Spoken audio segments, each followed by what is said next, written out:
सिकंदर पूरी दुनिया को जीतते हुए भारत की तरफ बढ़ रहा था।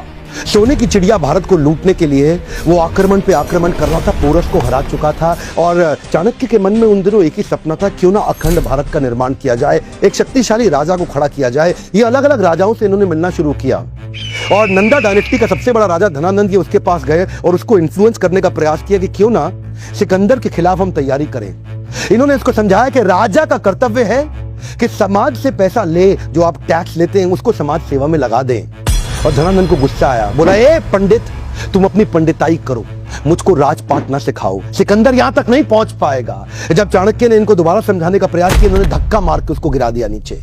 और जब चाणक्य नीचे गिरे तो उनकी शिखा खुल गई और बोले तेरी यही शिखा काट देंगे। उस बात पे चाणक्य को बहुत बुरा लगा। उस दिन उन्होंने एक संकल्प ले लिया कि मैं ये शिखा तब तक नहीं बांधूंगा जब तक तेरे साम्राज्य को उखाड़ के एक अखंड भारत का राजा ना लाकर खड़ा कर दूं।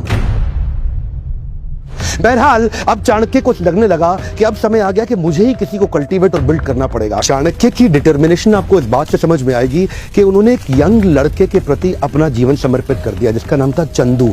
इसका नाम आगे चल के पड़ा चंद्रगुप्त। इसको उन्होंने ट्रेनिंग दी, बहुत सारे संस्कार और सारे प्रकार के शास्त्र उसको सिखाए। धनानंद उस समय सबसे बड़ा साम्राज्य था उनका, नंदा डायनेस्टी का। लेकिन इन्होंने जाकर के 7 स्ट्रैटेजीज बनाई। पहली, परिधि पे हमला करो।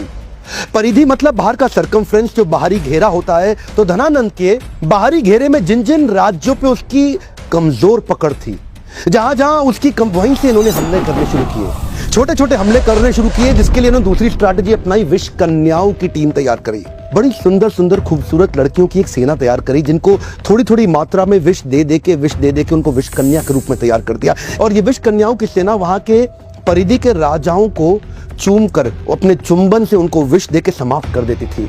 इतना ही नहीं, इसके बाद इन्होंने तीसरी स्ट्रैटेजी क्या अपनाई, जासूसों की सेना बनाई। इतने जासूसों को ट्रेनिंग दी कि जासूसों को कैसे बढ़िया जासूसी करके सारी खबर अंदर की लाके देनी है। चौथी स्ट्रैटेजी बना रहे थे, building a high performance team.